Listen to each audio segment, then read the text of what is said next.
officially going now. There we are. Yes, sir. Uh-oh. Fucking right. Spilling. It's my nicotine gum. There it is. How are you, man? I am good. We are How here you? with the legendary Jesse Joyce, the legendary. There are a lot of legends. There are. For sure. Tell us some, please. What? I want to know, what are the legends? I don't know. What is... I don't know. This is a weird way to kick off. I I didn't know I love had it. to immediately Yeah, you launch have to. into the No, you fucking don't. Ballad of Jesse Joyce. You have But to, man. That's how it's what worked. do I got? I don't know. What? I never killed a guy. So Not yet? there's not that. Well, not yet. Yeah. So, No. I mean, there could be some vehicular manslaughter incidents I'm unaware of because I was a drunk for a long time. But Yeah. but I would always, like, when I'd pull in and park askew, I would check underneath for, like, a bicycle or something. some hair. Like, afterwards. Yeah, so some hair, I some don't blood. think, as far as I know. Good. Yeah. So what My happened? conscience is clean. What happened with the sobriety? You just got to it, or are you sober now? Yeah. I've been sober for, like, almost a decade. Nice. So we're really fucking just digging We're into getting. it. We're going Yeah, for it, this is man. Like This the is how it audience, goes. or do you guys like do you front end peg some sort of intro? A little bit. to the A little bit. that you're not doing. I do now. an animation You do it for the after intro, fact. but it's not like a. Yeah, an we just go actual, right in. Right. Like, welcome Okay. to the thing. No, it's an animation for the video, and then for the audio there will be some sort of like Sound clip or reel. something. Yeah. Oh, okay. And It then- just seems like for the listener that it would just be like, Here it this is. is Jesse. Strange. Like, you know what I mean? There Bam. would be some kind. I don't want Oh, to yeah, tell you yeah. guys how to fucking do your podcast, but to just go like, hey, so did you ever kill a guy? And then how long have you been sober? Is like a Yeah. unusual like first and second question. Yeah, that's kind of So, that's okay. the motive. Yeah. Yeah, yeah. We'll make absolutely. note of that. Well, you guys run your podcast however you want. It's I'm been just a kind of fucking like an guest here. ongoing theme that's kind of threaded through. Wait a all minute, of you're the our- comic and you're not even on this fucking thing? You just sit in the background in the dark? Like you're the... wait, do you do comedy? I forget. Yeah, I you do. do. I'm musician / comedy. So then no. Okay. Yeah. So yeah, exactly. Right. I'm just a hack of Sort everything. You're shooting for the rare Grammy demographic of Exactly. stand-up comedy. Yeah, right. So exactly. you and Weird Al. Yeah, me. Nice. We're buddies. Yeah. Okay, cool. Facebook buddies at least. Nice. Yeah. All right, listen. I feel like this is getting combative. I know, I love wanna it, man. Find out about you guys. What Yeah. are you all up to? Well, we're here talking to you at the moment, Yeah. because we want to. Wait, is the only camera facing that way? No, we got No, one. we have right that. here. Oh, okay. We got all multi right. shots. All right, because I was going to say that'd be a weird sort of the. More weirdness. Yeah. Yeah, like there's. These guys really don't This know what is the so- fuck Yeah, they're for doing. some reason. Some Mickey Mouse production. They here. have. Well, no. I mean, there's giant lights in the whole. It's just like it's odd if the whole thing was shot from this JFK perspective. Yeah, just my like creeper angle. We're only doing it for us. Yeah, So you we just can watch shoot it us interview you. from this fucking Dealey Plaza book depository angle of this fucking thing is an odd. These are actually just Wait. my personal collection. Okay, so yeah, sorry, there's just no This- prep at all. No, Like I it's- literally yeah. just got here. Yeah, and No, then we you're like, normally- Throwing you sit in. down and then fucking talk about your alcoholism, which Yeah. I'm totally fine to talk about. Yeah, let's do it. I just like fucking wanted to warm up to it. Yeah, that's I don't know all. what happened this time. We normally do kind of get into. So We get, how'd you we get into give you comedy? Like 10 here's how minutes this to goes. say- Like we Yeah. do this for an hour, or you know what I mean? Like whatever. Like Yeah. I'm this guy. Like there was none of that. No, there it's was just literally like, just like bam, hey, sit down, Yeah. lights on. kill a guy. Yeah, alcohol. kill a guy. What about alcoholism and So, cocaine? yeah, yeah, exactly. Tell us about those So- horrors at one time. Right. All right. Well, anyway, I'm sure that this is a smooth opera, like for the listener, viewer, whatever. Yeah. That there's like a whole like ramp, like I was Yeah, saying, there's- but yeah. for me, I didn't get any of that. Yeah, we should have We given you. apologize. It's all right. All right, so So let's you're- start this shit. Where do you live? You live New York. Yeah. I've been stuck in LA for like the better part of a year, but I just moved back like a month ago. So back to New York. So I'm now back Nice. New York and the road, which I'm very excited about. What are you doing out in LA, or what were you doing? I was working on At Midnight, that show on Comedy Okay. Central, Yeah. and then I wrote for the what did I do? It was like a whole year of me doing shit. So it was like I was working on At Midnight, I was like writing for it, and then I was showing up on the show a lot, and then I wrote for Chris Rock for the BET Awards, and then I wrote for the Justin Bieber roast. So those were like the things I did while I was out there. Keeping you grounded, yeah. So, but you know, I'm not like crazy about being in a writer's room. You know, like it's just it's fun. Like, and it's a cool group of guys all the time and girls, but and blacks. It's a diverse group. I just didn't want to exclude anyone, but it's just like it's driving into an office every day. You know, and like Yeah. that's exactly why I got into stand up, so I didn't have to fucking Do have that. like a regular shitty everybody else schedule. You Right. know, like part of the fun to me about stand up is getting to travel and everything. And I Right. just spent a year of like not doing it, so I had to just take a sort of a sabbatical from the gig.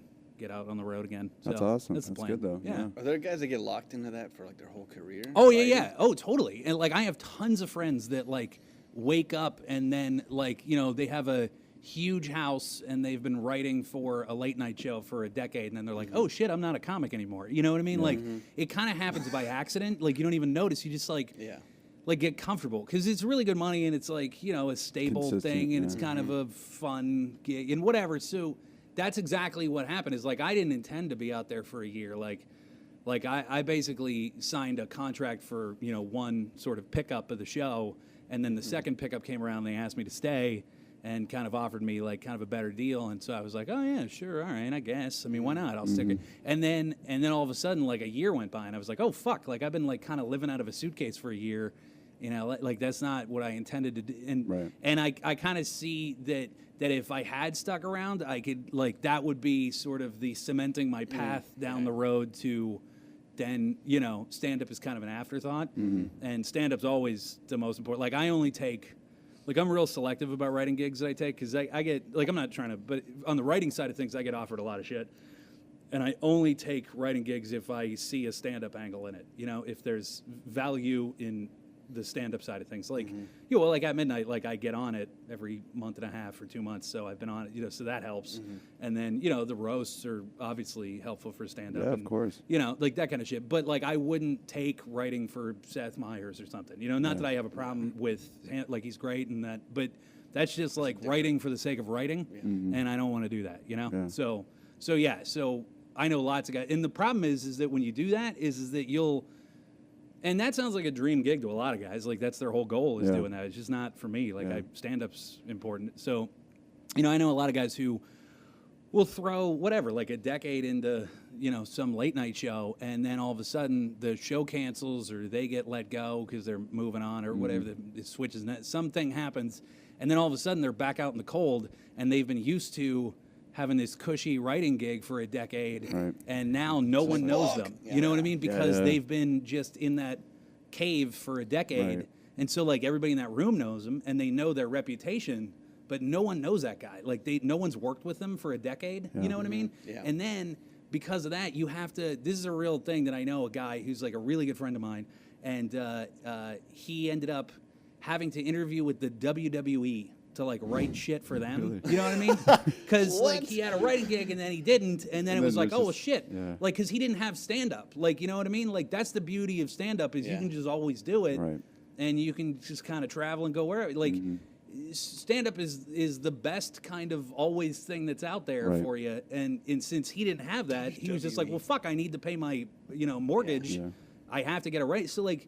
You imagine how fucking awful that would be to have to like Yeah. write little skits and sketches. The comedy of for those that is so fucking ironic. rednecks. You know what I mean? Yeah. Like Stone cold, yeah. yeah. Writing for fucking grown men faking Right. wrestling moves. And so like I don't nothing against him. Like he's a really good friend of mine. Yeah. It's just that is not the path I want. Like I never want to paint myself in a corner where I then something out of my control happens and I have to write for the WWE, Yeah. So that's why like I'm real selective about the shit I work on, Yeah. and that's why I keep stand up as like my top priority all the time. Well, you know? When do you think that comedy has evolved so quick, right?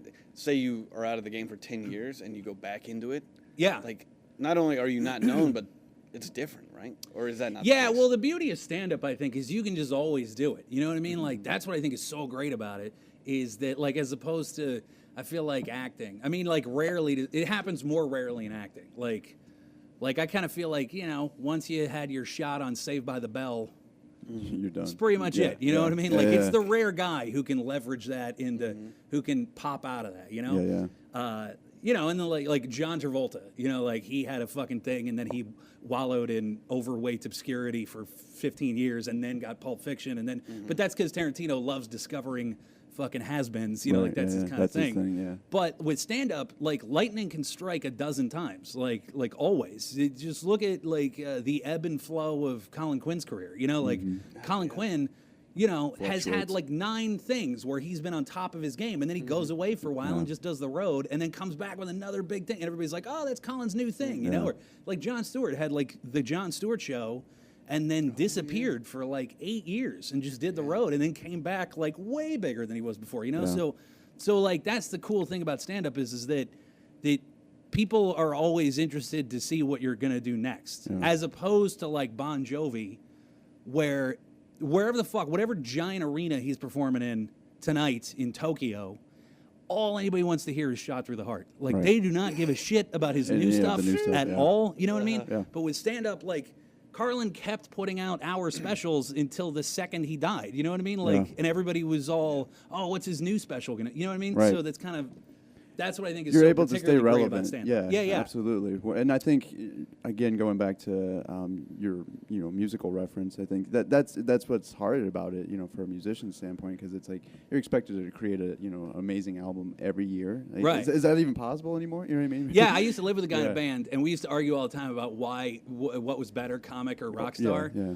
And the only argument for rock star is pussy. That's it. That's all. Trust me, we've hashed out this argument thousands of times. It's that, and maybe the fact that that you can put out something that'll remind somebody of their dead mom and they'll cry. Like a comic can't do that. You know what I mean? Like a comic can't move someone like a musician. However, like comics can say sort of way more poignant things that change your world perspective. Music, I feel like, is better for reminiscing, about like a past moment in your life or whatever the fuck. Yeah. But yeah, like everything about comic is better. Like you don't have to rely on four other, irresponsible guys to, like, hey, we all got to be in Reno on Thursday. Everybody, you going to do that? Right. Like that kind of thing. Nobody's girlfriend can come in and fuck it up for you. Like, I can't imagine having four guys as a comedy troupe and then that's trying to go everywhere with them. They have to clear everything, every sort of career goal and strategy with three other dudes or whatever, and then mostly it's just that well, and also when you start out, like when you're a new guy as a comic, at the very least, at the bare minimum, people listen to you, like you go up and do an open mic, people will listen. Like they might not, they'll probably won't laugh, but at least you have their attention. Whereas like a musician, you're literally just a nuisance in a fucking bar. Your background. Your background music. The number of times I've showed up at a bar and been like, fuck, there's a guy with a guitar here. You know what I mean? Like, because I'm just trying to have a conversation with someone, and it's like, this idiot is going to just, I got to listen to this fuck. I got to yell over him. You know what I mean? So like, that's what it's like to start out as a musician. I can't imagine trying to do that. Like at least with a comic, like, you don't accidentally walk into an open mic. You know what I mean? Like, so everybody who's there at least is there to go like, well, let's see if this guy sucks a lot. Yeah. So I don't know. There's that. And then most importantly, I feel like it's the sort of your fan base wanting to hear your new shit. Right. Versus the just wanting to hear the greatest hits. Exactly. So, we want to hear the old album. Exactly. Yeah. Were you doing stand-up while you were writing in LA? Were you still I mean, stand-up has always been like my number one priority. The problem is it's tough when you're writing on a gig, like just because the hours are not conducive to doing stand-up also. And I've written for a ton of shit, and sometimes you just can't. Like, you just have to, kind of go down this rabbit hole and just write. Yeah, it depends on like this, because a lot of the gigs I do are, as far on the writing end of things go, are like specials and one-offs because of that very thing that I don't want to sign an indefinite thing to a show that has like a season kind of structure. Like, I do a lot of award shows and one-off and like roasts and one-off things. And so because of that, those are like a 3-week where it's 14-hour days of, like brutal, just churning the shit out. So you can't do anything other than just sleep for a few hours and get back right to it. But with At Midnight, the hours are good. So I could do like local stand-up in LA. But like local stand-up sucks. Like that's not what to me, going out on the road and doing an hour is what I want to be doing. And that's what was hard to do. Like I could do weekends. I could, get out, sneak out early on a Friday and go do a weekend gig. Yeah. But for the most part, it was like, I like just having my autonomy and going out on the road and fucking like just here. Like I'm doing a Wednesday through Saturday or Sunday. Right, like that's kind of awesome. Like I'm going to get to dick off in Phoenix for a week. Right. Yeah. And I have I have enough of a sort of a writing, I guess, clientele at this point that there's like, I'm always, I'm usually like working on a freelance project from the road. So so I'm actually doing something for someone for some award show or something like that. I'm kind of churning shit out in the afternoon in the hotel, and then I get to go do stand-up at night. And then it's like sort of I'm dictating my own hours and stuff, Yeah, I could see that if someone took away, or you arbitrarily took away your own autonomy and were locked into some job somewhere. Yeah. In a specific city. God, that would suck. Yeah, and I you're mean, used to especially this. because I'm so used to this this is your lifestyle for world. so long, and it, that's the other thing is like a lot of guys look forward to getting into a writing gig because they get sick of this lifestyle, Yeah. and I am not. Like I've literally been doing. This year I crossed the Rubicon where I've now been doing stand up for more of my life than I haven't. Like I'm Nice. 36, Yeah, and I hit the nice. 17-year mark with Cool. stand up, and I feel like if I was gonna get tired of it, I would have by now. And I know tons of guys that I started out with that are already like, ugh, God, the fucking road. You know what I mean? Like if I have to get on another plane or whatever. Like I love the shit out of that. Like I Yeah. still do. Like it's the dumbest thing in the world, but I get so excited the moment when you put the key card into the hotel, you know? Just not 'Cause- knowing what's on the other Yeah, side. because then it's like I get to explore my new apartment for the Right. next 4 days. Yeah, You know what yeah. I mean? Like I get to Yeah. live here for 4 days. You know, like it's kind of. I know it sounds dumb, but when I was a little kid, I just loved hotels and the whole Yeah, like so. the whole experience. Yeah, so to me, I'm not tired of it, and like this is the sort of lifestyle I've chosen and I'm used to, and so then yeah, like it. That's the problem is it's my own bullshit. Like writing gigs are terrific, and everybody has a good time, and Yeah. they like. We all like each other, and people want me to stick around, but it's just at the end of the day, I just hate going into the little fucking cubby and Into the getting office. coffee and Yeah, having of course. bullshit The same- conversation What? with some guy, you Yeah, know, just- like yeah. that kind of Yeah. thing. That's just like office bullshit, and I Yeah. just ugh. Well, I think it takes a specific personality because I know like Tom Rhodes, same thing. He's just Yeah. locked Yeah, it's away out of his him. shit into like a place in somewhere in LA, and then he's just on the road. He's taking it 20 to the extreme Yeah. almost. He was Oh going yeah, around yeah, the yeah, world. yeah, totally, Yeah. yeah. I mean, yeah, I'm real good friends with Tom. Yeah. yeah, we talk about that all the time. So That's yeah. awesome, though. I mean, do you think that there's something addictive about that in its own way? Probably. I mean, yeah. I mean, Just I don't want the unknowns. I don't want to label Tom being in the club necessarily, but for me, yeah. I mean, Yeah. I get addicted to everything that I dig. You know, like it's just kind of my personality and who I Yeah. am. Like I just quit smoking 127 days ago, which is why I'm so fucking fidgety, and I have my the ridiculous, nicotine and my little case of toothpicks, and I have nicotine. Look at how many accoutrements it requires Jesus, to make up for fuck. smoking. Because then I have my fucking gum. Look at the gum. Yeah, Yeah, it's got- yeah, and there's gum. this. And then What I is have this? my ridiculous humidifying piccolo. Oh. I look like I'm in a steampunk Revolutionary War marching band with my fucking need ridiculous A silly mustache now. That would really set the fucking tone. blueberries, right? Yeah. So that's like I need all this shit to. So anyway, the point is I get addicted to whatever. Yeah. So since I've quit smoking, it's kind of a weird fucking. This is gonna take us in a weird direction. Good. So what I've noticed is that like whenever I remove an addiction from my life, a new one will crop up. Yeah. Like, and I'm not even the first one to notice it. Like my friends or family will point Call you out, out, like, yeah. "What the fuck are you doing that so much for?" And it's like, "Oh, because I quit. It's now, it's sort of creeped in and replaced the Yeah. old." The other thing, yeah. So since I quit smoking in the last 126 days, I have bought 8 pieces of taxidermy on eBay. What the? Yeah, exactly. Right. See, no Anything one doesn't. specific, like the same thing? No over and one over? doesn't go that day when I say that. But Of course not. when I was 12, I used to go to the Natural History Museum all the time. And like you draw, right? Is that what I heard? You're an Yeah. artist. Like so Yeah. was I. Like I went to art school and everything. I used to love going to the Natural History Museum and draw shit, and especially because they're way better than zoos. Because at zoos, like I They're love fucking animals, asleep half the but time. they fucking moving sleep around. and they're Yeah. like hiding and Yeah. they're like the Natural History Museum is a fucking dead zoo. Like that shit, I can stare at you all day long and you can't do shit about it. You know what I mean? He's gonna just fucking stay. I don't know what psychologically that's all about, but for some reason I love that. So anyway, I fucking yeah, so I've turned my office into a natural history museum. And like I've always been interested in taxidermy for some fucking and like when I was like a decade ago I bought this like Sesame. It's like an African antelope, right? It's the largest of them it's a huge The big horn. with the great Yeah. big horns, and I've had that forever. But then I didn't have enough money to like get any. Get stuff. So yeah, and then for my birthday I got a wild boar, but that was it. That was my whole collection for a long time. And then I just got back I quit the At Midnight gig for a hiatus, like I took some time off. And so I got, and I hadn't spent any money.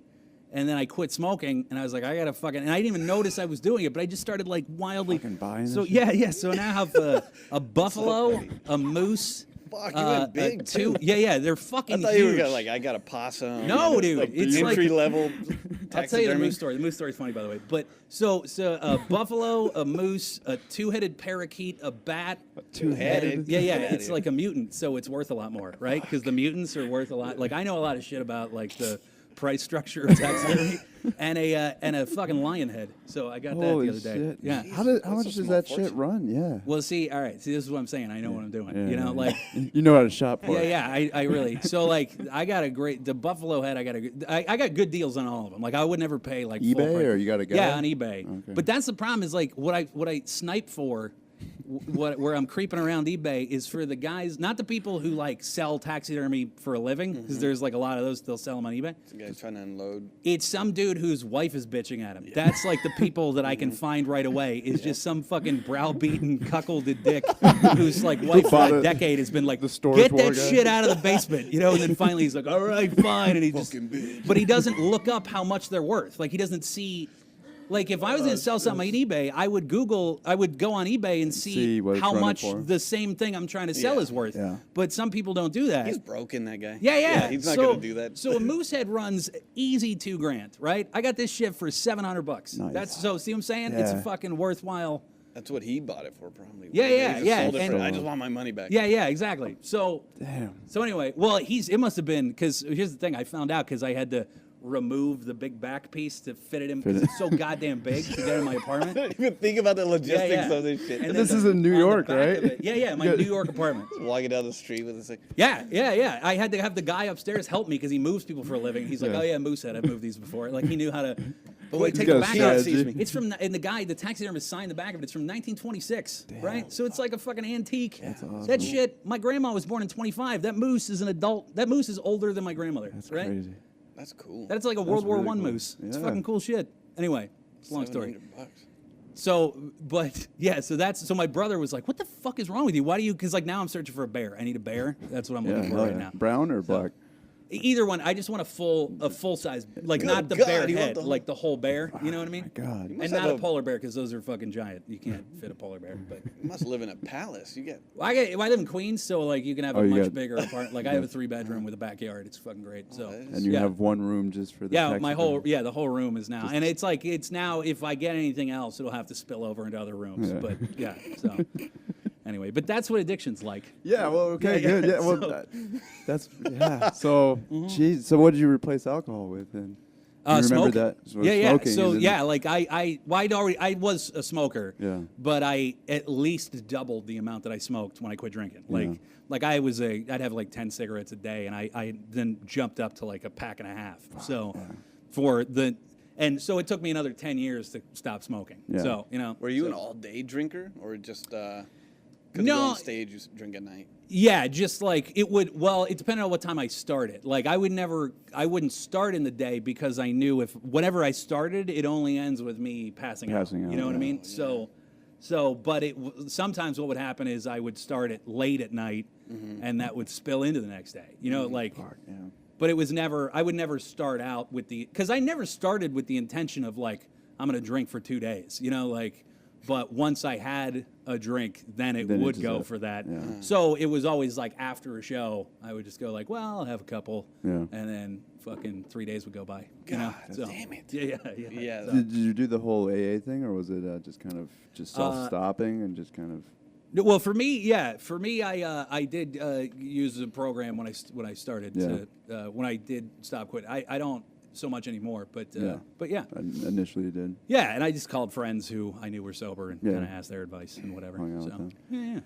Fuck, Yeah, man. because that's Tom. We were talking about Tom Rhodes again. Right. He tells that story about falling off Falling a bar off the- stool. Oh, right. Smashing Yeah, his head. fucking and has that just- scar or yeah, whatever. fucking Right. Crazy. And Yeah, yeah, He was yeah. just like, well, I'm done. Like that's it. Like I got to be the baddest motherfucker now. Like, So I I'm even done. drink a lot more now that I work here, just because you Yeah, go home. yeah. it's Just when late, you're like, in the environment of comedy, that'll just happen. Yeah. You do. I go home and like, am I turning into an alcoholic here? You gotta wind yourself down, man, because if you don't, you'll be up till Well, 6, 7 o'clock in the morning. And it's You know got- what? What? I was gonna say. I mean, you're a very wired guy. It seems like. Yeah, I mean, yeah. And so how I do you have a do real that? I mean, cokey besides, quality. yeah. How do you Yeah. do that That's besides good staring coke. at your stuffed bear now? I mean, is that what calms you down, or what? Like, what? Why did I? What are you saying? I'm saying like from your addiction, and how do you calm yourself down now after the gig? I was using the reference. Yeah, that your yeah, new I mean- taxidermy thing is your new vice, but Well, does that really calm you down? I or don't is it know. I mean, I'm also getting older, so I'm just like Naturally fucking just- whatever. I Yeah. just like fight it, Yeah, that yeah. kind of a thing. But like, or whatever. Like, I'll do, I just avoid indulging that part of That me, part you of know. it, yeah. But yeah, that's what it originally was me chasing the high of being on stage and just then- staying ripped for days, and Right, yeah. and then I would just go back and furiously chain smoke and whatever. So like, you know, and then I would whatever, like I'll fucking overeat or whatever it is. Like I'll Yeah. just, you know, and I chased girls for a long time after shows, but I got a girlfriend now, so you know, whatever. It's all very limiting. So it's a series of shit you can't do anymore. That's pretty much what Comes down life to. turns into. At least. Damn, I just Yeah, can't yeah. do that anymore. Uh-huh. Yeah. Yeah. It's weird because it's almost like I look at myself and at some of that, and I think, do I pick up bad habits just to go through the process of kicking the bad habit? Right. Like I enjoy, I don't know, the struggle of like The now I have to romanticize. remove The that. martyrdom. Yeah. Yeah. No, I Martyr- know what you mean. Yeah. Yeah. Do you think some of that's going on with Maybe. you? I will say this, like I'm not passing any judgment, but like you said something that was a little enlightening that you should just be aware of. It's like, because I'll get people, because I'm pretty open about my sobriety and my alcoholism and everything. And so I get a lot of people, by a lot, I mean at least 3 a month, that write to me, just some stranger, and like ask for help with quitting drinking or something like that. And I always respond because I always, you know, Think it's because it was, important, yeah, yeah, because it's yeah. an important thing or whatever.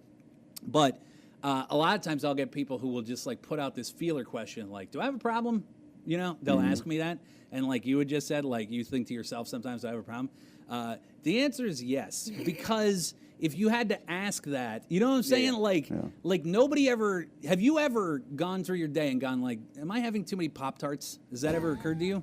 No. No, right? Because you don't. You don't, You know what I yeah. mean? Like if you don't have to question it, it's not an issue. You know what I mean? Like, am I getting gas too often for my car? Like, you know what I mean? That's never a thing Right. you ask yourself because you get gas as often as you need to. You know, yeah. like it's just a thing you do. But if you're like, you know, am I smoking too much weed? Yes, you are. You know what I'm saying? Yeah, Am I yeah. gaining weight? Mhm. Yeah, exactly. The second you have or you know what's another one I've always noticed is the second you go, am I getting sick? Yes. Like, you Yeah, know what I yeah. mean? The You've already- second that yeah. the thing pops into your head, like, I wonder if that's the answer that you need, you know? Mm-hmm. And a lot of people just choose to ignore it. But anyway, so Yeah. I don't mean to fucking, you know, diagnose you or anything. No, but- it's almost rhetorical because Yeah, I yeah. do that just to shed light or be silly almost. But I know it's like I'm You're becoming drinking aware. almost every day. Yeah.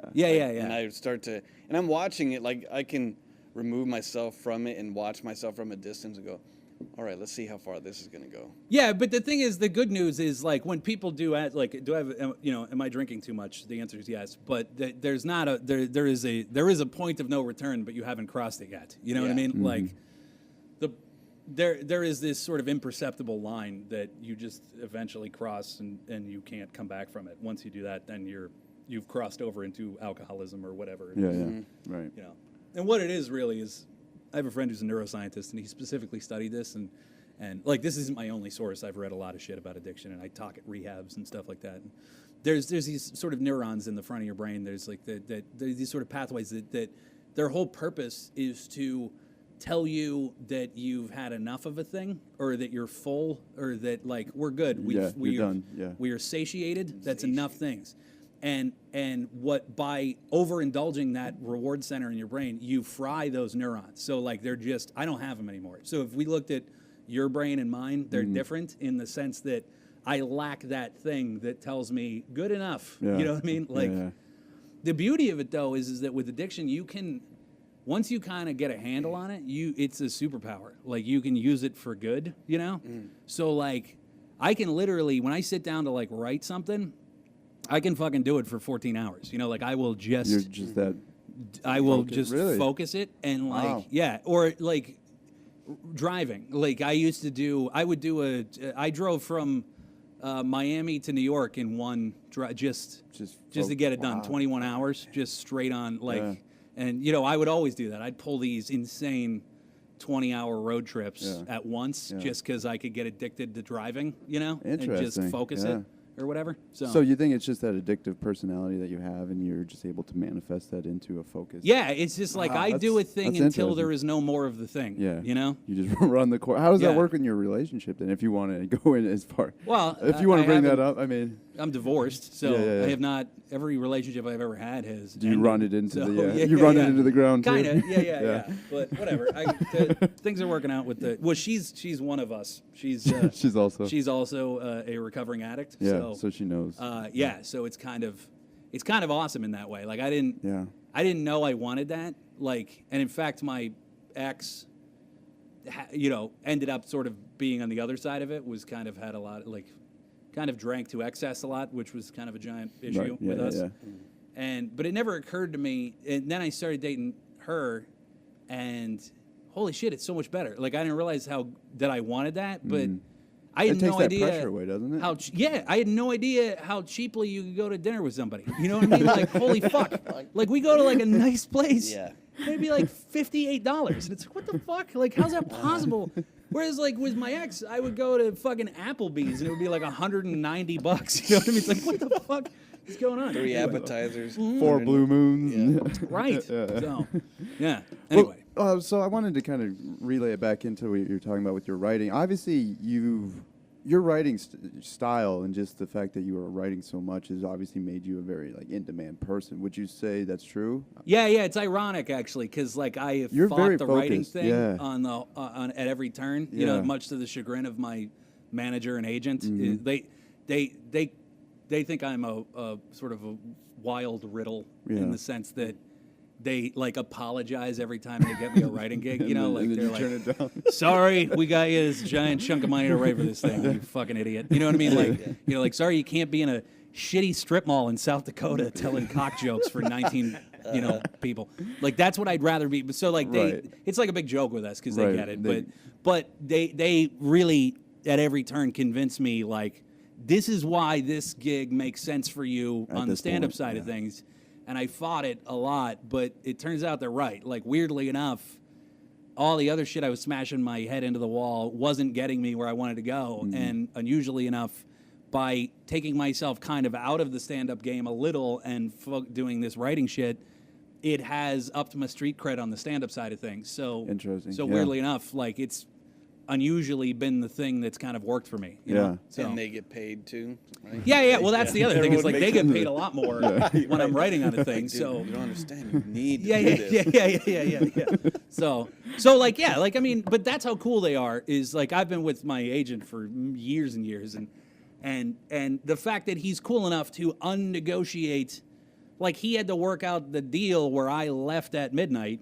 Which is just like, he's basically working out this deal that he's not getting paid anymore. Interesting. Yeah. And like, that's how cool he is that he was willing to do that because yeah. he knows that that's what makes me happy, you know? So, what's anyway. the actual process then? How disciplined are you? Like, daily as far as writing? Is it like an everyday thing? For stand-up or for what? It's just in general. I mean, does it depend on the It depends on project? the gig, and it depends on, like I said, like how I see.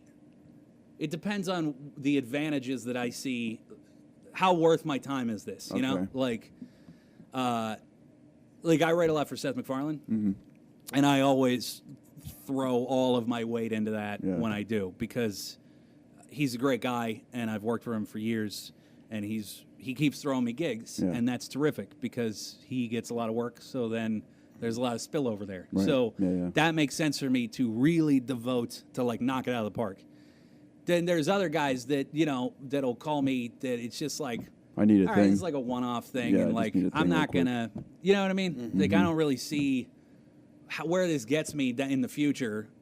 So, like, you know, I'm not an idiot. Like, I'll do a good job for them, but I won't put the same amount of effort I will into whenever, like, Attell calls me, because I know that that's going to be... that it's, like, Attell and I have similar goals and interests. You know what I mean? So, like, somewhere down the road, there's the opportunity for me to write a thing that Attell wants to be involved with. Right. That's a relationship that's like that makes sense. You know? Absolutely. So, yeah. What's that creative process? And I'm not trying to be like a fucking robot about it. I mean, it's like I like him also, so it's like I'd rather work with Attell. Of course, yeah. So, what were you gonna say? What's that creative process like? Since I mean, comedians are individuals, and then when you guys actually band together and bouncing ideas off of each other. I mean, does it come pretty naturally? Or, I mean, is it just like start off kind of ball breaking a little bit and then just it's crazy different for everybody. Yeah. Like, it's really, really individual. Like, the writing style, like that's I guess more than anything where I guess like the skill of this thing comes in, because there's a lot of dudes I know who are super funny.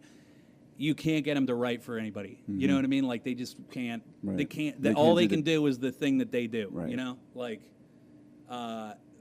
But that's, I think, where the trick is that it's so it seems I'm good at the other thing, which is like, and so everybody has a different style. Like Seth for example, I like write him a thing, and he just does it the way that it's written. You know, He follows it to a T.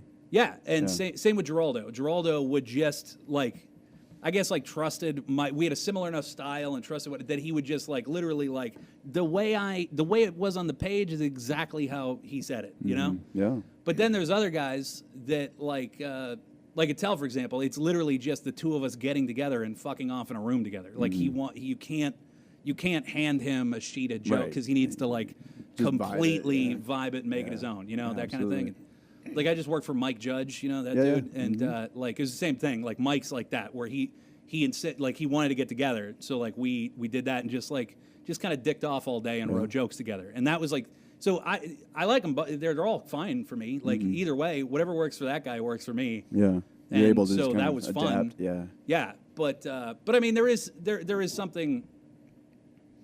I guess like there is a level where it's satisfying to just write the thing and then have it said the way you want wrote, it. just because it's like because there's evidence there. You know what I mean? It's kind of like, oh, that's a thing I did. You know, like you know. Whereas it's a grayer area sometimes. And also with some of the people you write for the roast, sometimes like somebody will go in and change a thing, and then you're like, well, that was kind of mine. But you know, like a lot of people keep asking me, like, did you write Martha Stewart's thing? You know, like her part of the roast. And like I wrote a third of it, but there was a couple other guys who wrote shit too. But then like there's actually like not one specific. I can tell you lines that I wrote, but even within that line, somebody changed a word or two to make it. You know what I mean? Like, you know. That's interesting. That's like the intrinsic part of writing for someone else's mouth. It's not going to be what you wanted. Because when you talk about that, it's funny. I think like, man, if I made a painting and someone said, yeah, we're going to show that, but we're going to fuck with it a little bit. Right. We're going to throw like, our own twist to it. No, you're not. But this well, it is depends totally on who different. it is. Like with the other guys who write for the roasts, like they are also awesome. So a lot of times they take what I did and make it way better. You know? So like I trust that implicitly. Okay. What bugs the shit out of me is when you write a joke for Larry King and then he fucks it up. You know, and it's like, who the fuck? Like how? You know what I mean? Yeah. Like he'll change a word. Like and fucking Donald Trump is the worst. Like that guy ruined every joke we fucking gave him. Really? And like made no helpful contributions whatsoever. Like there was one thing that he did, for example, that there was a joke so that he addressed his own hair thing because everybody would make jokes about his hair, and so it was just I've heard all the jokes before, like this one, like what's the difference between Donald Trump's head and a wet raccoon? A wet raccoon doesn't have $3 billion, right? He crossed that out and changed it to 7, and it's like you didn't add, you just added a syllable. You know what I mean? Like that didn't contribute a fucking thing to that joke. You know, like so that's the kind of shit that bugs me. Yeah. I was going to say that I can kind of tell. I think when your writing style is shown and they read it off, because I feel like your jokes are really tight. You know, that are to the point. I mean, you're really good at like get to them and like cutting out kind of the fat around them. And I mean, you can kind of see that in the roast and some of them. I saw some of the jokes that didn't make it that were hilarious. There's one about Shaq being the was it.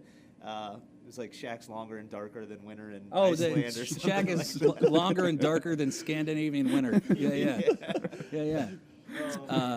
But like, well, that's actually an interesting, because that's the real skill. I have no interest in being a head writer, right? Like a head writer is a lot of, what's the word? There's a lot of management shit that you have to do, you know? And, a lot more politics. Like, and I am not interested in doing, like, all I like doing is writing jokes, if anything, you know? But that's what the real skill of being a head writer is compiling sort of an A-team of guys who are good at different things, you know? Yeah. And so I do have, while I do like write a bunch of shit for other guys, like I do kind of have like a wheelhouse that's kind of my strong suit. And then there's other dudes who've been on that staff for years who they do something different than I do, and that's like where that's their special skill, you know? Yeah. And they're really good at that shit.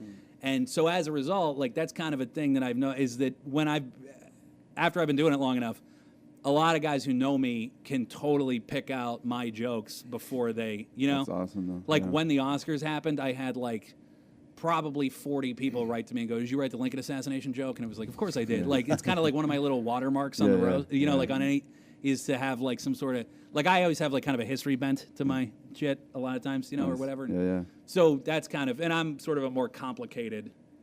That's kind of a thing that. So it's like if you need a real short, crisp joke, I'm not You're that not guy. the guy, Like, yeah. because my shit's sort of multi-tiered and Yeah, layered. yeah. And like I wrote a joke that everybody liked, something for the which one was it? The Joan Rivers roast. It's like a 4-sentence joke, but it hits every single person on the dais and compares the whole thing to the Lord of the Rings. I don't know if you saw that, but I don't think I did see that one. No. yeah, it's like a joke that people point out because it's from like from sort of a bragging rights standpoint. It's probably one of the roast jokes that hits the most people on the dais with one joke. One you hit, know what I mean? Which That's really awesome. is kind of a coup de grace of a roast joke. Is if you could hit multiple people with the same with one joke. thing. You know what I mean? That's awesome. Yeah. So yeah. How'd you get into this kind of writing? Like, how did you get your foot in this door? Yeah, see, that's the weird thing. Is like I'll have like 3 people write to me and ask me like, "How do you get into writing?" And it's like, well, I don't know. Like, what were you reading before? I mean, you got to be reading quite a bit of stuff, right? I mean, like, who are your guys, like your authors that you grew up? You know, weirdly enough, I didn't really. I'm a big history dork, so like I've read That a lot was of kinda- history shit. Really? So that But was- I don't read like novels Really? ever, not Huh. ever. Like Jeff Shara, I guess, is the closest to.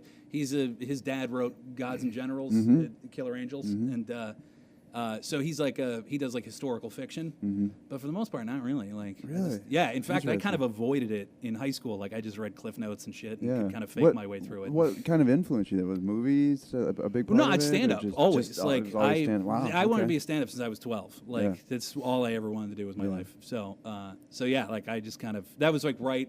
I kind of came into adolescence right when Comedy Central came on, you know, and so that was the coolest shit in the world to me. Was that and at the time all they did is just it was like MTV with stand up, you know, Yeah, yeah.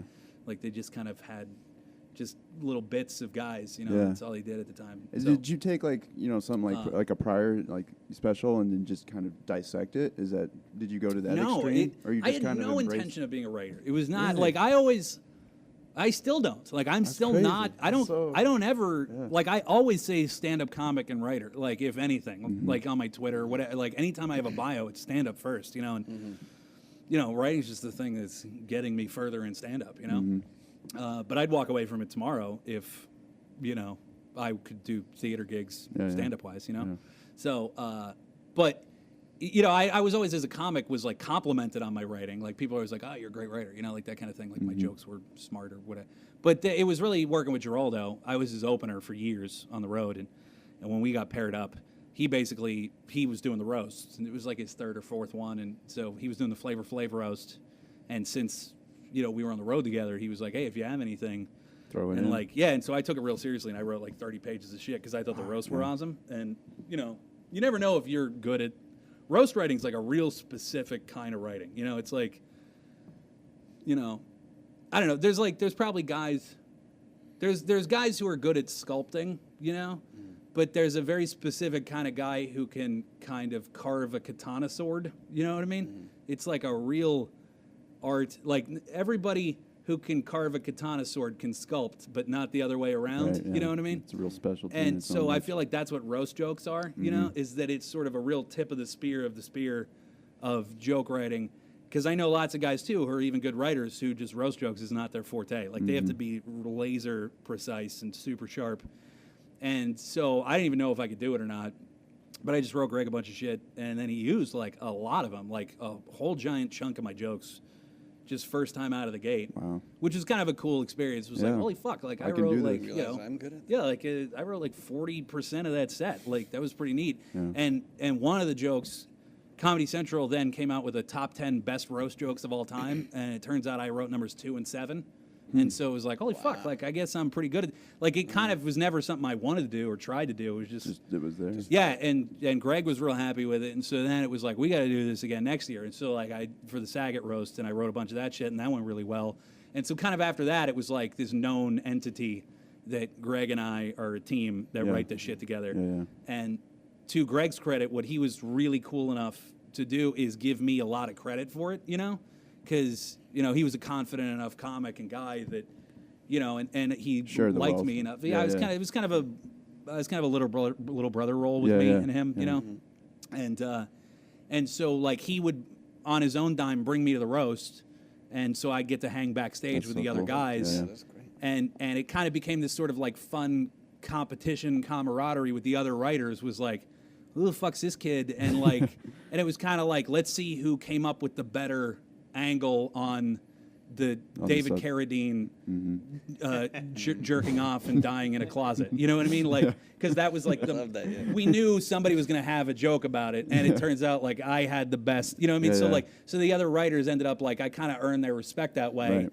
And you know, at the after party, people would come up. I'd be hanging out with Greg. People would come up and go like, "Hey, I love that," and Greg would just go, "Oh, Jesse wrote that." You know what I mean? Like, That's he didn't cool. have to do that, but it was really cool of him. Yeah.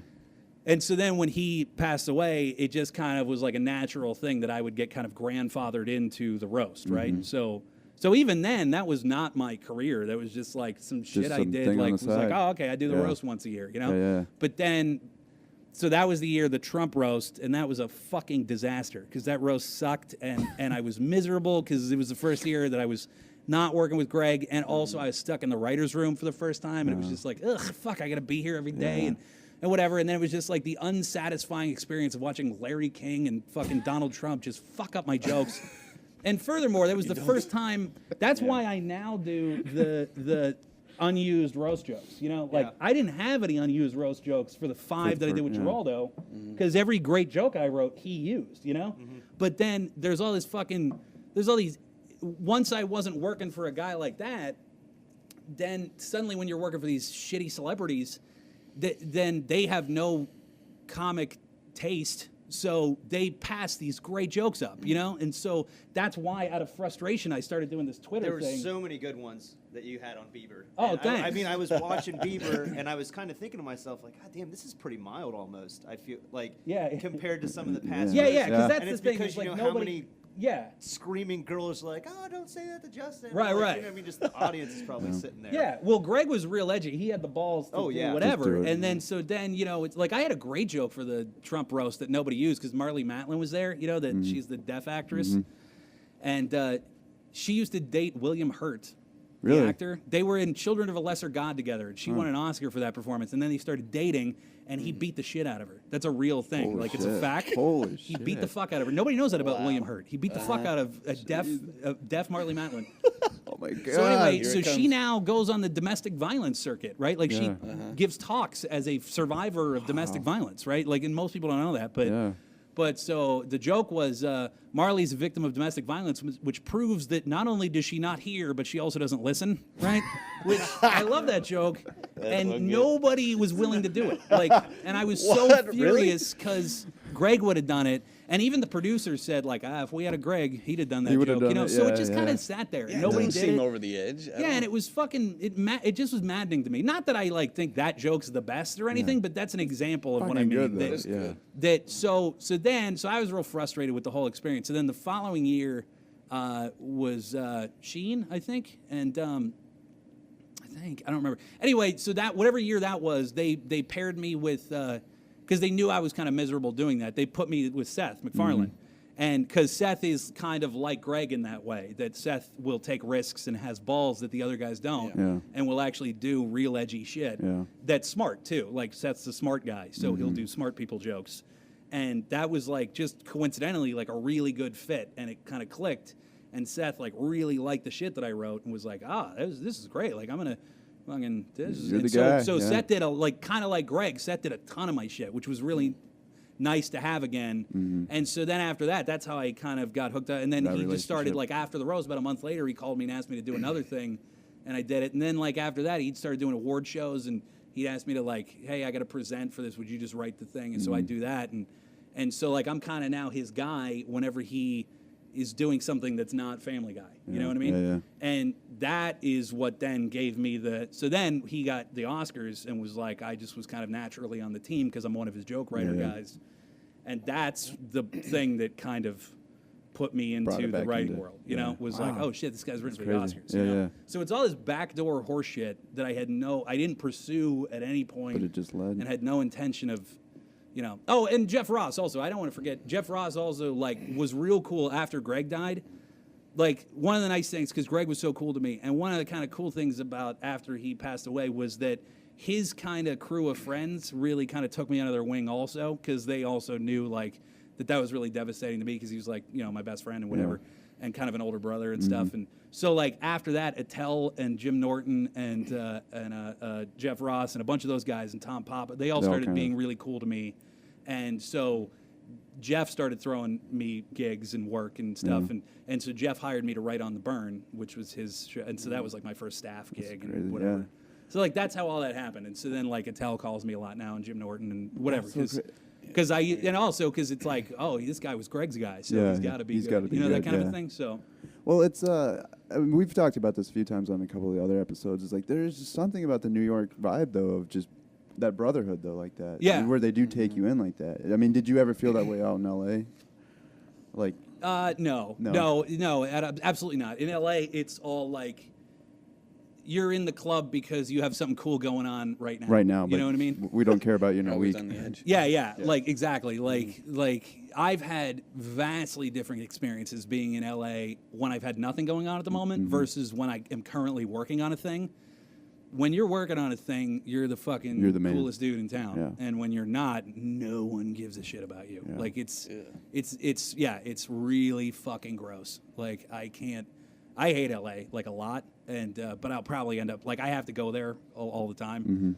So I'm trying actively to shed my disdain for it. Like I would love to be able to. I kind of had that realization is that like I just gotta let go of this bitterness, hatred for this place, you know, because it's just part of the gig. Place, right? Yeah, and I gotta fucking whatever. Like, I mean, it seems like people keep giving. So it's like, well, if they're gonna keep being nice to me, like, I know it's bullshit, but what do I care what the motivation is? Right. As long as people are being know nice it's to me, superficial so, right off the bat, so it's just like okay. The way I was saying it on stage is like the difference between LA and everywhere else is that everywhere else, like here in Phoenix or in New York, that there is a social police force. Like I don't mean the actual police force, like the social police force, where if you're being an asshole, like if you're jerking off on the bus, people will go, "Hey, you, stop jerking off on this bus," you know, or like get the fuck out of here, you know, and that guy will stop doing that and or go away. One of those things will happen. So it kind of keeps everybody in some sort of line, you know. But in LA, everyone's afraid that guy jerking off on the bus is some eccentric millionaire producer guy, like he works for the Weinsteins or something, and he's afraid that if you call that guy out, he's going to remember your face and never put you in his movie. So everybody just like lets everyone act like a fucking asshole all the time. You know what I mean? Because everybody's afraid, and that's the other reason everybody's so nice to everyone. Is because it's this bullshit thing where it's like when you meet a guy, everybody's like, "Oh, hey man, how?" Like everybody's doing this thing because they don't know how important you are, and so they're gonna do this horse shit where they're gonna like very obviously pretend to be fake nice to you, just on the off chance that you might be somebody important, and they're just gonna play the odds and be cool with everybody just on the off. You know what I mean? Yeah. So like nobody ever calls anybody on their bullshit. You know, in New York, like. If you do something at the Comedy Cellar and you're like you can't go to that table because people go like that's a dumb shirt or you're a hack, you know what I mean? Like that'll happen, and you'll stop being a hack and you'll stop wearing that shirt. You know what I mean? Yeah. Or you'll like own it and go like, yeah, I'm the guy with shitty shirts. But at least you know, like it's not helpful to that guy either because it's like everybody thinks my shirts are shitty, you know, like so that's like a thing, you know, like people accuse me like I didn't. Like, I'm a 36-year-old guy who dresses like he sleeps at a dog track, and I'm fine with it. You know, like, but I didn't know that about myself. I just dress comfortably. Everybody else is the one who told me, like, Jesus, like, what the fuck? Would you grow up? You know what I mean? Like, so at least I know that. Like, but I didn't, and I would never know that if I was in LA, because, like, nobody would ever tell me that, you know? Like, because everybody's just like, oh, that's a great shirt. Oh, Jesse, you're looking good today, man. Yeah, I did that actually once. Geraldo and I did, we were staying at the fucking... one of those real nice, stupid, the Ritz-Carlton in Marina Del Rey, because they put him up for the roast there, so like we both stayed there, and there was this fucking guy, like I hate hotels that are too nice, you know, like Hampton Inn is as nice as I like. That's your threshold. Solid 2 stars is all you need. No, like Hampton Inns are fucking 3.5 at least. They're like good, you know. Like Hampton Inns are good. There's coffee always in the lobby. They're friendly. Pancake like, machine. Yeah, right. It's great. Or Holiday Inn Express. There's always a banana for you. You know, it's terrific. When you graduate into too nice, then there's this bullshit where like everybody like has to fucking make meaningful eye contact with you and like ask how you're doing, and it's like I'm just. going to get ice. We don't need to. How's your stay, Yeah. Mr. Joyce? It's like, what the fuck? You don't care. Like, don't stop care. doing this Yeah. bullshit. 'Cause everyone You're knows just it's slowing fake. me down. It's I'm just getting ice. Yeah, exactly. It's like, I don't believe that you give a fuck how my day is. You know what I mean? Like, it's just, why are we pretending to have all this not? And then, it's like wireless is $20 because everybody can They afford can, it, whatever. yeah. And then, there's no such thing as like a fucking free breakfast, and like they have some like, fancy bullshit coffee shop with like techno music that looks like Banana Republic downstairs, and like that's $8 for a latte, and you can't just get fucking free hot black. coffee in the Yeah. lobby. You know what I mean? Yeah, Like yeah, this yeah. is nonsense. So anyway, we're staying at this place, and there's this fucking dick who rides the elevator, and he's like wearing a t-shirt, but then he has like a pinstripe vest that's real tight, and he has a pocket watch. You know what I mean? Like one of those fucking idiots. And he's got like spiky, douchey, blonde hair. And his job is he's the elevator guy. Like he's Oh, the like shit, that really? old timey thing Yeah. from the 20s when you Where you're needed a going up. guy to operate an elevator. Yeah. But now they're just like for old timey Oh, fucking bullshit hipster sake. Yeah. They have some dick who just Pushes a presses button. buttons instead, so you don't And you press still your have own to tip buttons. him? Do you still have to tip him? Probably. Yeah, but you like, fuck him. So Yeah. anyway. I'm a good tipper, by the way. Like, Yeah, if I'm it's your, sure. but like, fuck you for having that job, right? Yeah. So anyway, so we get on the elevator, and the guy all he does is just suck your dick for no reason. He's just like, oh hey, I love your haircut or whatever bullshit. You know what I Yeah. mean? It's like, stop talking to me. Like we don't have to fake this nonsense. And like it just made me seethe. And like Greg thought it was so funny that it bothered me so much because like it doesn't bother him as much. But like I was just like, fuck that fucking guy. Like it's 2 then one minutes time. of pandering to you. Yeah, and it was just like 9 times a day because we'd come and go, and this fucking idiot would That have guy's to come up still with a new bullshit pretend thing to say about how great we are, right? And so finally, one time, we get in the elevator, and I just had enough, and he presses our button, and he goes, hey, that's a terrific shirt to me. And I was like, it's not. It is not a terrific shirt. I got it at fucking Old Navy. It is an $8 fucking shirt. It's not terrific. What kind of a man are you? What kind of a person does this for a living? Why would you just say bullshit to me? And then ding, you're a in the elevator, dick. and Greg like pulled me out of the elevator. And then the rest of the trip, we took the stairs. Oh, So- that's great, So you man. should have just emergency stopped it in between levels. And Yeah, yeah. dropped Just finish it. the rant. All right, man, let's just get it out of the way. Yeah, I know this makes me sound like an asshole, but like I No, just it's great. that shit only happens in LA. You know what I mean? Yeah, Like, yeah. ugh. Anyway, Oh, That was man, someone's that was- bright idea. You know what we should do? Have an ironic guy in the elevator. yeah, The badger, everyone Yeah. is going up or down. and I just give him a don't pocket like the watch. kind That of is an people LA who thing, yeah. feel like that's a nice thing, who Yeah. like need that. You know, who's like, oh boy, what a great addition How to this swell. hotel. Right. Great young man this guy's going to be. Oh, fuck. Yeah. I Well, don't see a anybody. question I really want to ask you, and I don't mean to beat the horse just because I know we've asked a lot of other comics, Sure. but because you have such a prolific like writing style. What are your thoughts on like social media as far as hindering comedy, or is it heightening comedy? Like, what are your thoughts with this? Just because of the fact that Joe Schmo is going to have his iPhone out and he's going to fucking steal your joke in a matter of minutes, and it's going to be online. Yeah. What do you feel about that? What's your thoughts? I don't know, man. I mean, I'm still on the. You pro technology? Pro? I think it's silly. Like, I don't. Whatever. I mean, I think it's. I guess. I don't know. It's a real mixed bag. I just know it's there. Yeah. It's fine, and I just have to play ball with it. So like, why would I? I don't know. It's just like. Has it pissing become into an the issue wind, for you at all? For me to like be mad about Twitter because it's like it's fucking dumb and it's there and yeah. whatever. You got to play along and. I mean, Twitter has been good for me in the sense that tweeting Like roast the, jokes is like turned into a thing every year, Right, and right, that right. gets me a bunch of whatever. But Yeah, yeah. but like, I don't know. I mean, I would think if I was starting out, there would be an inherent benefit to all this because it wasn't there when I was starting out. Mm-hmm. But just the idea that like you can kind of get ahead. Like if you just, I guess there's some justice in it maybe that if you write good jokes and you put them on Twitter, eventually somebody Somebody's might see gonna your get it. jokes. And Yeah. like I know that's the thing. Like with anybody trying to get a job now, like on a writing staff, like it's one of the first things they do is just Just go scour through your your Twitter. shit. You know, Yeah. like they'll just go Wow, go into your that's Twitter crazy. and see what you know. What I mean, see the Yeah. kind of shit you write when you're not trying to get this job. You know what I mean? So I guess that's good in a way, but there again, it's also like there when I kind of started doing stand up, there was a nice the way to not get any exposure so that you just got good first. Just you know? develop, yeah. And I think there's a huge risk of people doing shit and getting seen too soon now because of that. They're like undeveloped. Yeah, I mean, I have tons of guys. Like, I'm not an important person. Like, I can't really help anybody. But like, I have like younger guys who don't know any better, like who write to me, and like whatever, like just can I open for you or whatever it is. And then so every now and again, I'll just be inspired. Like, I'll just go on YouTube and I'll pull up like some shit, and if it's just some fucking clip from 5 years ago and it's terrible, and I'm like, oh, okay, that guy's terrible. You know what I mean? Yeah. And like, he couldn't see that was terrible. Yeah. And so like that's kind of a thing too. Is like just fucking make sure you scour your own YouTube channel and your shit. Like like get rid of weak shit from the past if it's not good. Relevant, like.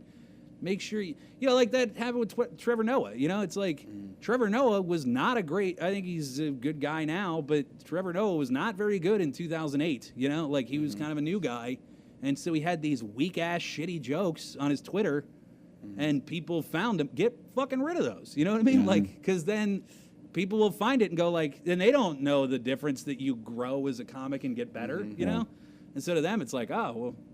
5 years ago, I was still at this shitty job, so I guess that guy also, 5 years ago, he wasn't very good at it. But, you get sort of way better every year with comedy the more you do it. Yeah. Do you think you need that time to just be in like a dark hole and just kind of hash out your bullshit? Yeah, you totally. Just need that time. Yeah, I think you absolutely need to just wallow in obscurity for a while and just figure out your voice and Yeah, because I mean. There's tons of guys like the Chelsea Lately machine. I think was a disaster for that. Like, would just put all these guys on the map who had never done the road and had 10 minutes, and then they're fucking selling out clubs and they don't have an act. Like it's a hype and backlash type thing. Yeah, you can never be too ready in stand up. There's no such thing. Like, look at Colin. Like, Colin's been doing it so. Like, Colin can do fucking everything. Because he's just great. Like. Same thing with like Ron White. Like Ron White wallowed in obscurity for 30 years, and then the second he got Premium Blend, everybody's like, "This guy is fucking amazing!" And then he blew up faster than most guys because he had the chops, to back it up. And he spent 30 years sharpening his blade. Right, exactly, right. And Louis Black is another one. Like, and Louis is a great example. Like Louis was obscure for 25 years.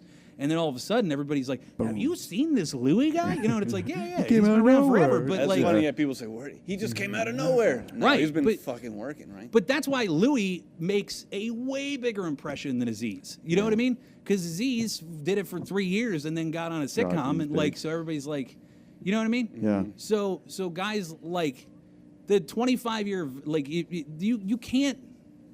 Doing it for 25 years is the best thing you could possibly do. Yeah. You know what I mean? Yeah. So they're pushing Trevor really hard right now too. I noticed. Like, I'm not saying that he was like.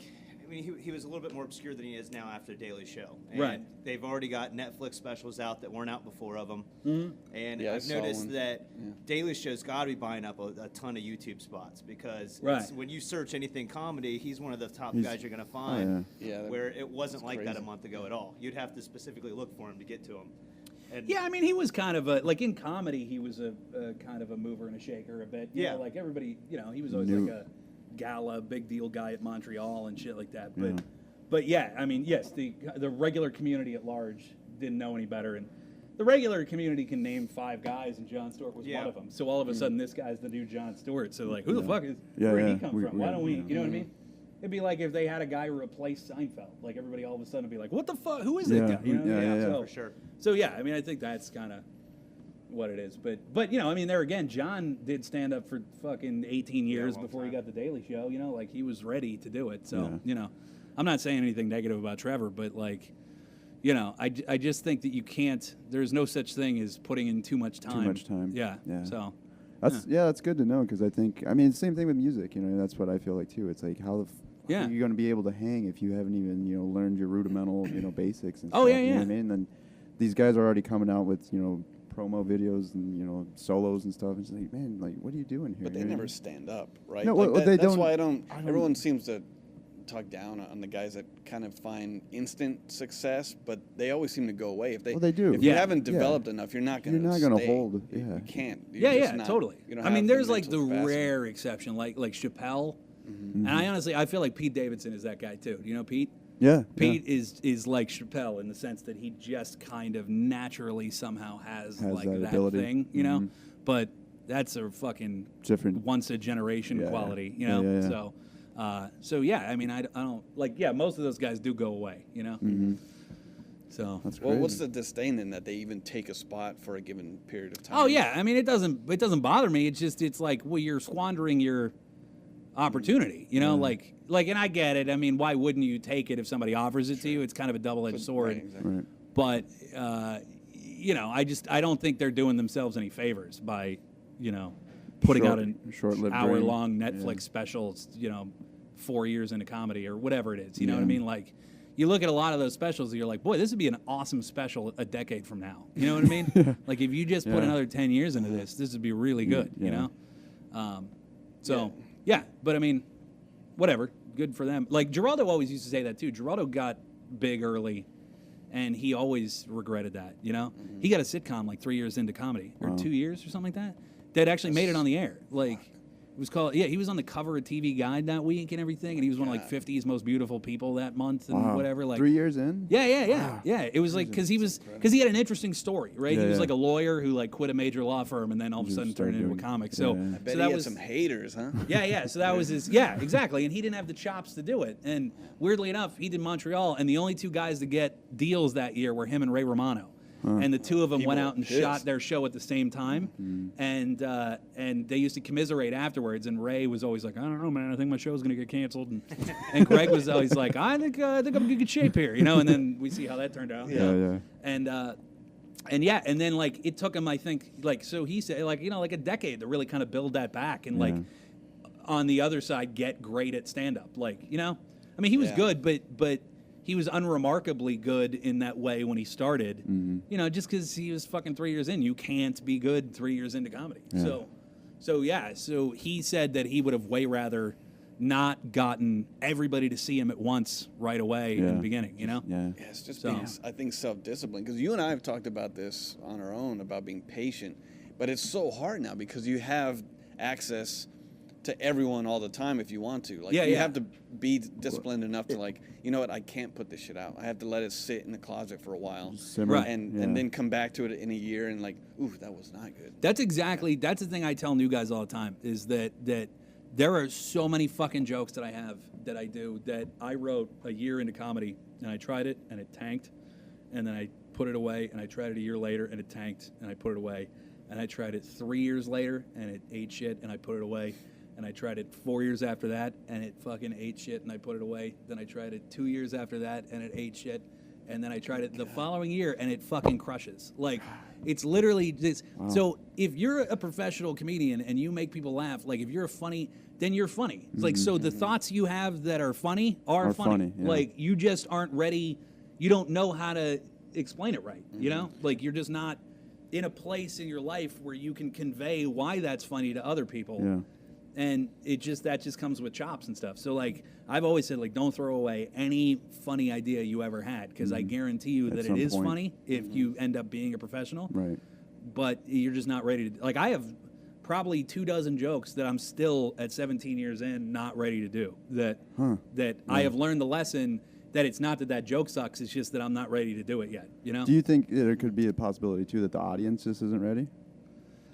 No, because I mean. Because the audience is just... Because you can... I mean, there. I think Louis proves you can do anything and make it funny. Like, Louis has that one joke where he says, cunt, nigger, faggot is the punchline, and it crushes. Yeah. And no one has ever once, like, hashtagged Black Lives Matter to Louis. You know what I mean? No one ever thinks that he... Because that joke is so airtight that you cannot poke a hole in it. No one has a problem with that joke because the logic is so perfect and sound that on paper, if you asked fucking some blogger, like, can you say cunt, nigger, faggot in a joke? They would go, absolutely not. 100% you can't. And Louis totally can because he's just that sharp and he has worked so hard at that joke. But if Louis tried that joke a decade into comedy, he probably, if there were blogs at the time, would have gotten a furious blog written about it, you know, because he just wasn't ready to do it, you know? Yeah. That's interesting. That's so weird. Louis has the joke about how being like, let's not be so hard on sex offenders because you know what I mean. Because you know that joke. That's the one. He basically says like, look, if I understand this is a cut, but if you're shitty to sex offenders, they have to kill the kid, right? Like if we just weren't as rude to sex offenders, then your kid would be fucked, but you'd get your kid back, right? Like that's the most uncomfortable premise in the world. Yeah, it But is. there's no fucking outrage about that joke. You see what I'm saying? Like Trevor Noah said a heavy-handed, shitty joke, awkward thing about hitting a Jew with his car, and the fucking world caught on fire because he tweeted that in 2009. Because it's a shitty joke. Yeah.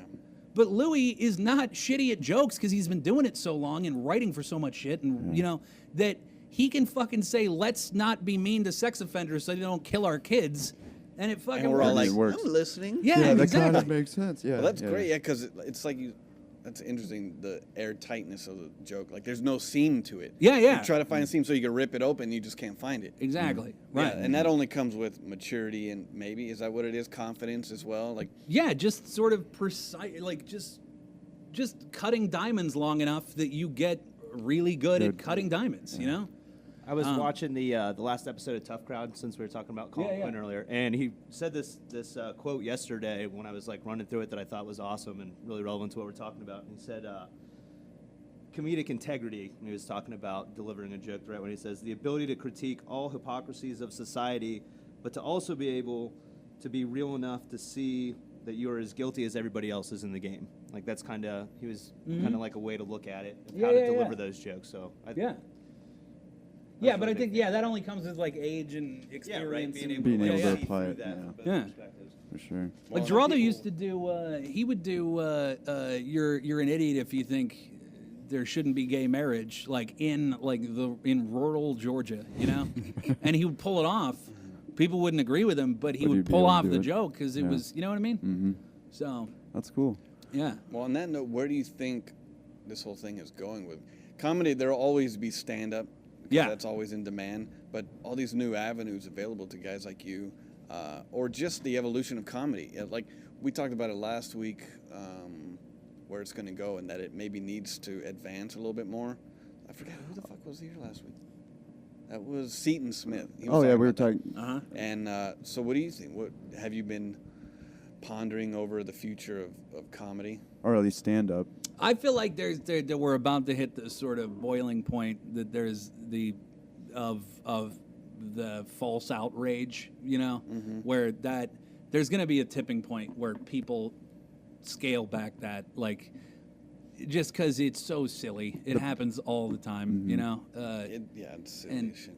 you know what I love that, and I really don't want to say this on the thing because I love that nobody noticed, and that's what I like about it. So if I bring it up, it'll be it. But whatever. I do Red Eye a lot, that show on Fox News, and the other day I did it 2 weeks ago. I did it in Kennedy. Do you know her, the VJ from the '90s? She has her own show. She was the guest host.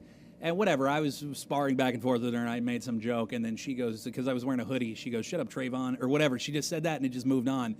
Anyway, some fucking idiot was trying to start the outrage mill yesterday, and he tweeted like, "Did nobody notice that Kennedy said to Jesse Joyce, right?" And then hashtag Black Lives Matter, and it's gotten 0 retweets and 0 favorites, and it's just sat there. Yeah. And I just love that guy was trying to Stir the shit. kick up shit from 2 weeks ago. That it's like no one was bothered at the time. Yeah. Just Yeah. fucking. Let it go. Why are you really that mad about it? Like I really want to fucking find everybody. Just go up to any random dipshit with a Twitter on the street and go like, "Hey, so you still all upset about Sean Penn's Mexican joke at the Oscars?" Of course not. No one's still mad about it because it's bullshit, right?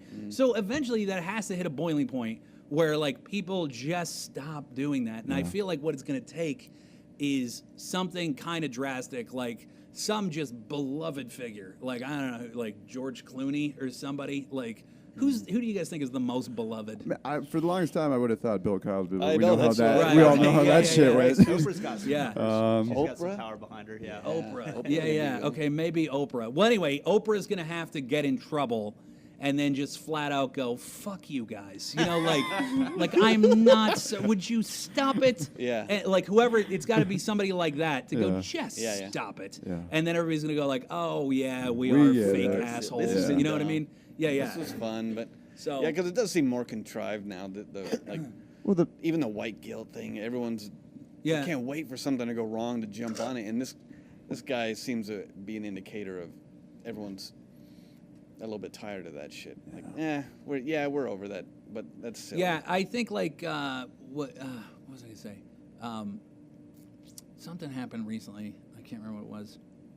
Ah, fuck! I lost my point. Anyway, but yeah, I just think that somebody's gonna have to like just really call it out and go like, "Fuck Come you, on, it's guys, dumb," yeah. You know, like the Janet Jackson titty thing. That was a huge fucking deal a long time ago. Yeah. And then now there's titties again all over the place. You know what I Right. mean? Like titties are cool again. Yeah. Like so, it just ebbs and flows. You Yeah, know, for like sure. there was a couple of years there where everybody clamped down, like, nah, we can't have titties.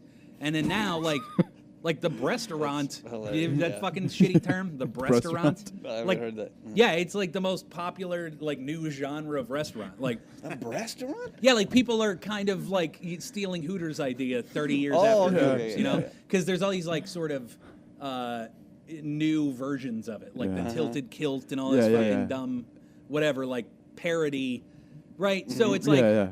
That would be the timing of that would be terrible right after the Janet Jackson Right. thing to open the Tilted Kilt franchise. But it's But settled now long it's like, enough. yeah, whatever, Yeah. it's cool. Like nobody gives a shit, you know. That's So it's so weird how culturally we've done that. You know, we're able to blow shit up. Yeah. And then it just dies down, and then it's acceptable, and then blows something else up. Like, I think that's what's so satisfying about being a history dork is that I never get my boat rocked. Right. Like, just because it's all been of done. it's happened before. Yeah, it's like been all done. the same shit. Like everybody's so, you know, whatever. Like, you know, like I don't know. I'm just trying to just. Whenever my parents or like anybody who's like in their 70s or 60s or whatever is just like, the kids today and the whole, God. you know, like whatever it is, like, you know, anytime there's a school shooting and people are like, ooh, it's getting out of control. It's just like, it's just a different version of the same. Like, didn't when you go to school, didn't the fucking National Guard shoot a bunch of kids? Like, that seems worse in a way, right? Yeah. That our own military went to a school and did a school shooting. That seems a little, you know what I mean? Yeah. That people got killed because a black kid wanted to go to that school. That happened in your lifetime, not mine. Like, that Yeah. seems like, you know what I mean? Yeah. It's So- amnesia for sure. Yeah, it's just like nobody remembers that. That is, I guess, like the thing that bugs me the most in life is the myopic arrogance of fucking people who, at some point in their life, will say like, shit's way worse than it used to be, you know. And it's just society has been around for fucking 15,000 years. Like, you think that you've seen it go to shit in the last 30? You know what I mean? Like in your 60 years, you've had the advantage of seeing it at its pinnacle and then seeing it fall apart. What the fuck are the odds that it happened in your shitty 20 since you got out of college? It all went to hell. You know what I mean? It's just so fucking infuriating to me. Yeah. So if you just kind of notice that, like, oh well, it's all happened before. It's Well, the same yeah, fucking I think shit. it's Like, just it doesn't that matter, you know? it's that narcissistic viewpoint that we all have of just like, oh, we're the most important people at this Yeah. moment or at this time. It's like, no, you're Right. fucking not. Like, come on. Like, Yeah. We're wired that way, I think, right? I- It's like I the don't cultural know, broken I record guess. of, like, here it goes Let's again. repeat Yeah. the fucking story. This is crazy. The kids nowadays and their Twitters. And It's weird. Yeah. Shut Oh, the you know what was a fuck great up. one is that that I love is that's also part of that false outrage is people are fucking dumb and they don't understand history and they don't pay attention to like all this shit's happened before. Like so stop it. Like it's not you're not actually contributing to anything. There were real issues at a time and you're not in one of them. So shut the fuck up. Like that you know that they made that big announcement. I can't remember what even the announcement was. Oh, they landed something on a meteorite that was like a huge deal at NASA. Like it took 10 years to build this fucking thing, and they were able to land it. It was a big victory for NASA and the scientists who. probe, Oh, it wasn't yeah. NASA. No, it was some European space agency. it? Yeah, it wasn't NASA. It was like the Europeans did this, and the guy came out. And he was wearing this ridiculous bowling shirt. Did you see that? Oh, With yeah. like it had like fucking like It had the girls on it, yeah, scantily like clad pinup women. girls all over it, and the internet just shamed that guy this fucking genius of science who landed a goddamn satellite on a fucking on a meteorite moving hundreds of thousands of miles an hour. And these fucking dickweeds on Twitter were like, it's sexist bullshit. And then Objectification. yeah. And then somebody posted like the Enola Gay and all these fucking all these airplanes that won World War II for us that had the exact same pinup thing. ladies like painted on the side of their thing. And it's like, yeah, like, are you mad that there aren't Nazis? Go fuck yourself. Like, that just comes with the thing. You know what I mean? So it's like, that's not a new argument. Like, you know, and just people don't know that that's a thing that's happened before. And so they get pretend mad about it, you know? So. Maybe we just don't have enough to worry about. We gotta create it. All right, man. Well, where are we at? Nice. We've been doing it a long Yeah, time. we've been going, man. Yeah. Damn. This Thank is you fun. so much, man. Oh, I think we yeah, could have gone forever, like literally. I'm a good So, talker. you Yeah, want I to talk a plug lot. anything? Anything coming up? Any? What am I doing? Well, when's this come out? Probably 3 weeks from now. Oh, okay. I don't know. Watch at midnight. I kind of do that from time to time, and I have a web series that I did a while ago. I'm not doing it at the moment, but I might try to bring it back. It's called Next Week in History. It's kind of fun. Cool. It's like me sort of dicking on sort of the anniversaries of historical events. Nice. Oh, that does sound funny. So, yeah. All Anyway, right. check out my Twitter, Yeah. Jesse Joyce. At Awesome. Jesse Joyce, it's Yeah. behind you. All right. All right, man. Hey, Hey, there it is. So what There you it guys is. did. Cool, man. Thank you so Hey, much. thanks a lot. It was a blast. Seriously, it's yeah. fun. Thank you. Guy in the dark. Guy in the- Yeah. Awesome, man. Contributed Can't afford it. a hell of a lot. Yeah.